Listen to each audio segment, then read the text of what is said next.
And here in Hot Springs Village, Arkansas at our Airbnb, and we welcome you.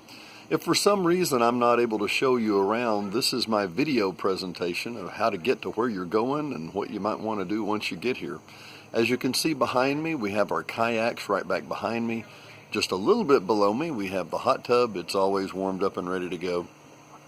We have the lake. Never shut it off. It's always here and ready to go.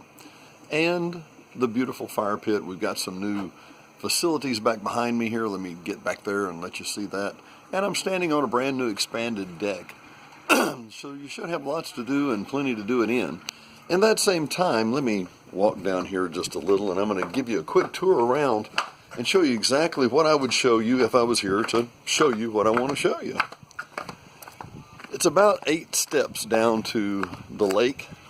The water, I'll spin around here very quickly. The water is pristinely clean all year round.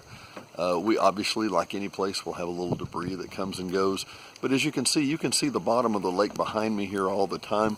Here's the party barge that is available for rental if that's what you'd like to do. We'd happy to talk with you about that. If you have some qualified boat experience, we'd be happy to chat with you. Here at the end of the boat dock, it is right just about, if you can see the water behind me, it's about 3.5 to 4.5 feet deep. It's a very safe area. A little sandy, a little silty. The one thing I will mention, the step is always slippery. It doesn't matter what we do, the step is slippery. So the very bottom step, please be careful. If you're going to use our kayaks, I ask 2 things. Number 1, absolutely, positively no drowning. If you drowned on our lake, I'll never talk to you again. So we ask that you bring the kayaks down, just simply put them in the lake here, right here. Where you go, there you go, right there. And drag them down and leave the last step right there. I'm trying to, leave the butt of the kayak right there on the last step. And if you can do that, then it's real easy to just shove off and make your way down the lake. I'm going to pull up here and turn around and scan the lake for you real quick. Back up over my shoulder, and little bitty signs way back here. You'll see some little orange cones. That's the swimming area. Obviously you can swim anywhere on the lake, but that's the designated swimming area. It's a great place to take the kayaks, paddle down to that end, put out there and just kind of pull up on the shore. That's where the spillway is, and you can walk over that edge and go down about 1/2 mile and across about 1/2 mile, and then you can walk across the dam that's back there in the back. As you can see, there's a very large house back there behind me also. Make note of that and that cove area. And then also, if you would come and bring your kayak, so basically from here to the swimming area, across to the houses you see here, and then back behind me. Now, if you'll notice back behind me, you see several houses and then no houses. That's because there's like a 3.5 acre island right here, back here behind me. And you can go behind that island, paddle right back up here, put down in the water and get out. And it's about a 45-minute cruise, about a 45-minute paddle. So it's not a big deal. And it's about a perfect little cruise. Typically, the sunset is going to be that way. Actually, let me pull up on the party barge here. Going to be right up over those trees most times of the year. In the heat of the summer, it's going to be about 8:30 to 8:15. Most of the time, it's around 7 to 7:30 during the summer. If you can see at the very far end, way down here, there's a little land bridge. That is the other end of the dam, and on the other side of that is the DeSoto golf course and the DeSoto clubhouse.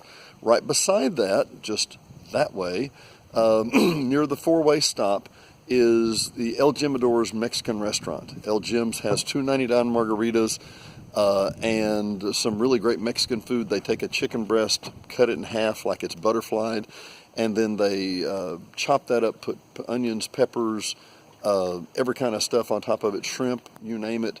And then I think that's $12.95. My wife and I split it. It comes with fixins, it comes with, tortillas and whatever. And we usually can get out of there drinks, tea, food, and everything for about $25. It's very inexpensive.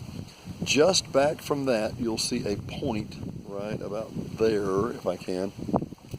And the point is the Los Logos Marina. Basically, it's the Lake DeSoto Marina. And the Lake DeSoto Marina, you can rent party barges or kayaks. Well, we've got all that here. So anyway, that's the gist of it. Now, that's this lake. It's about 200 acres. Excuse me. And we're, right behind me. As you'll see behind me, let me step back over in the shade just for a second. There's a tree that leans out that way. Between that tree and the opposite end of the lake with the really big houses back here is where our bald eagle hangs out. He will run between those 2 points, typically between 7 and 9:30 in the morning. We'll see him maybe a couple of days of the week. He's not here every day. I don't see him all the time. But it is magnificent when he sits in this tree right beside our backyard, and he'll sit there for 30 or 40 minutes and then just launch. And when he does, he starts going out over the lake, and about the middle of the lake, he'll reach down, grab a fish, and just keep going. How he knows from there to there, there's still going to be a fish there in the middle, I don't know. I've never seen him miss, but I haven't seen him that many times too. Anyway, all that said, so let's recap. There is, on the other side of that lake, there is the Los Logos, or the Los Logos, the lake overview, Lake Lago overview. Astounding, beautiful view. You can look back into Hot Springs. Back behind my head, pardon my hand here for a moment, back behind me is another hill and another hill. This is Paso, and the other one behind that's Paso. Behind that, from Little Rock, way back up in there, to about 56 miles inside of Oklahoma, is the Lake Ouachita, the Ouachita National Forest. It's 1.7 million acres of national forest, and it is absolutely beautiful and pristine.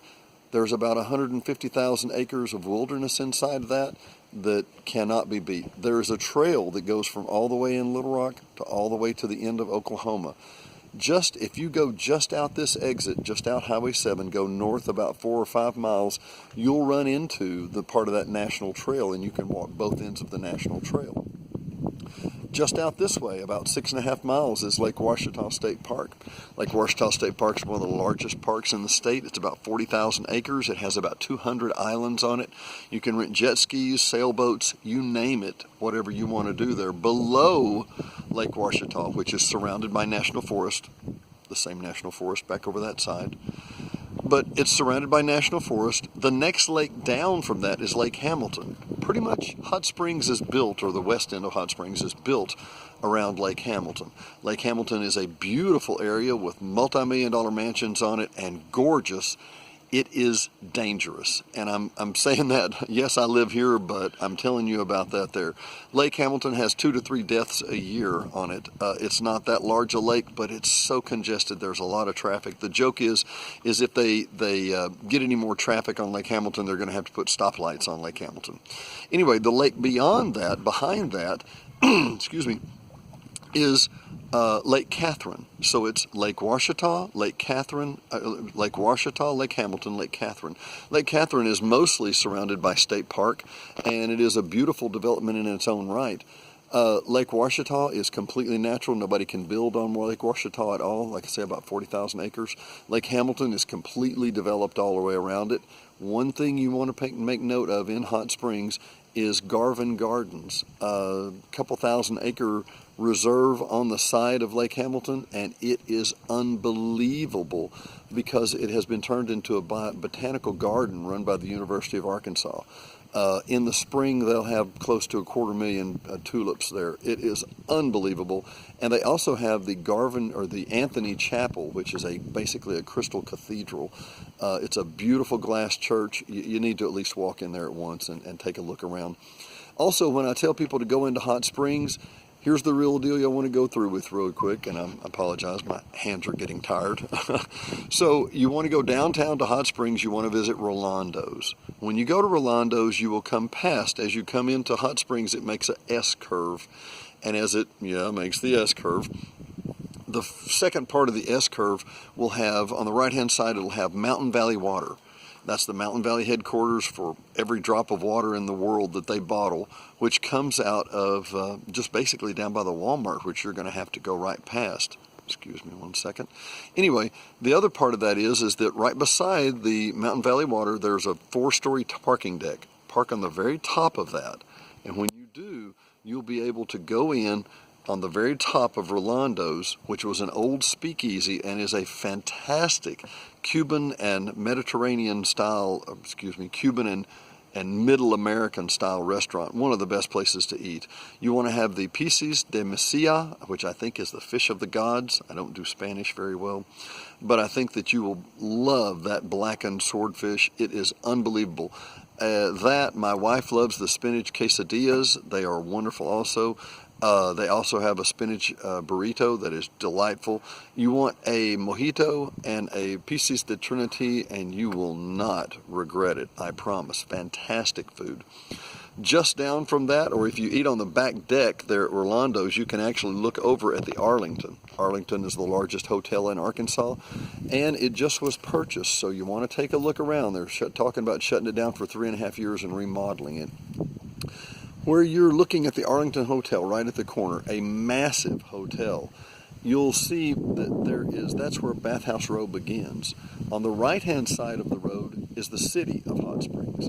On the left-hand side of the road is the National Park of Hot Springs. You're driving over a 21-foot tube that carries all the water away that comes down the springs, roughly 800,000 gallons a day, comes down from those springs, those hot springs, into the middle of the creek, basically, and goes back out to Hot Springs, to Lake Hamilton.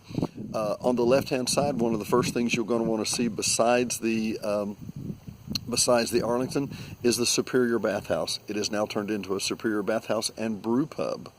You go a little bit further down the road, and on the left-hand side of the road, where the bathhouses are, there is the Fordyce House. You do not want to miss the Fordyce House at any level. It is the visitor center for the National Park. It closes at 5. You must be there before 5. It's a 5-story building. It has a basement that shows what exactly the elevator looked like at that time. It has a spring that actually comes out into the middle of the building there. It has an old bowling alley downstairs. The first floor is the visitor center, which has some videos that shows how it works. The first floor on the right-hand side, walk into the ladies' side. It's white, aesthetic, just clinical, here's a tub, here's a wall, here's a whatever, okay? As you walk around back, they have a common house of tortures, as I call it. They have a garden hose they used to try and blast kidney stones out with. They have the dry heat box that you sit in, and they wrap the towel around your neck, and you sit and sweat out your imperfections.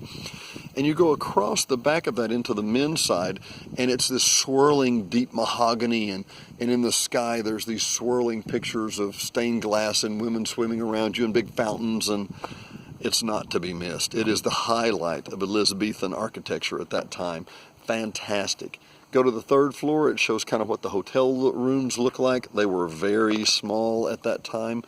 From there, you can walk upstairs to the 4th floor, and you'll see an authentic, exactly as it was, turn-of-the-century gymnasium. The hemp rope, the wooden floors, the wooden walls, the wooden juggling batons, everything. And on the 5th floor of that, they actually had dining and dancing under the stars. It was extreme living at that time. If you go between the Fordyce House, back on the ground floor, and walk up between the two buildings, you'll go up to the promenade, which is a walkway that goes all the way behind all the bathhouses, which is a fascinating walk too. So the story goes that you could take the cure. Well, the cure was for venereal disease because that was the ailment at that time. Penicillin pretty much was the end of the Elizabethan bathhouse era, simply because when you had penicillin, you didn't have to go take baths in mercury like they did. Because mercury's good for you. Anyway, the bottom line is that you would buy a 7-day pass where you would stay at the Fordyce for 7 days. You would take 14 baths, and at the end of that time, you would then take a hike, and you could hike up over the mountain behind the Fordyce, back down into Gulf Gorge, which is now the camping ground, and then come back out, and you, my friend, were healed. And I can testify, as someone who has walked that trail into Gulf Gorge and back out, you are healed if you can walk that hike. I encourage you to do that. It's a great thing to get some exercise. There are many, many, many more issues and more topics and things that I can tell you to do around Hot Springs Village. Promise you, we can keep you busy. You say, well, I think I'd like to come for just a couple of days or a night. You're not even going to scratch the surface. I haven't mentioned the alligator farm. I haven't mentioned Maxine's, which was an old bordello. I haven't mentioned the Army-Navy Hospital. I haven't mentioned the Blakely Mountain Trail, which is across from Lake Ouachita State Park on Lake Ouachita. Promise, we are epicenter from a lot of things. Oh, I can't believe I missed it. Back behind us is one of the highest points in Arkansas. From here to exactly Mount Magazine is an hour and 20 minutes. Everything around here is around 700 to 1,200 feet. The beautiful places that you have here in Hot Springs Village, let me spin back around real quick. This lake that you're looking at, that you've been looking at in our beautiful house, is located about 750 feet above sea level. Many of the peaks here in Hot Springs Village are about 1,200 feet above sea level. Mount Magazine is nearly 3,700 feet over above sea level, and it has a massive lodge built at the top of it that was built by the WPA and the CCC back in the 20s. Just an hour from here, from this location exactly up there, is Petit Jean. Petit Jean is built on top, is a mesa built on top of the river valley. It is exceptional. You will not see views like this anywhere else in the Middle South. It is unbelievable. You're driving along the river valley of the Arkansas River Valley, and it's, I would guess maybe 200, 250 feet above elevation. You then go up another 600 to 700 feet above the elevation, and at 1,300 to 1,400 feet, you're looking out over the river valley where you can see 50 miles or more at a time. There's the grave site for Petit Jean, what was named after Petite Jean. They thought it was a little boy that was working on a French ship that was coming up and down there. They called him Petite John. He got sick. They brought him up to the top of the mountain. They found out it was Petite Jean, and they named the mountain Petit Jean or Petite Jean. Just like Little Rock was called La Petite Roche, or the Little Rock. Anyway, I can go on and on and on. Promise, there is tons of things to do here in Hot Springs Village and in Hot Springs area. We welcome you. We look forward to your arrival. Sorry I couldn't meet you personally and go through all the details. I hope this gives you an idea. Thanks so much.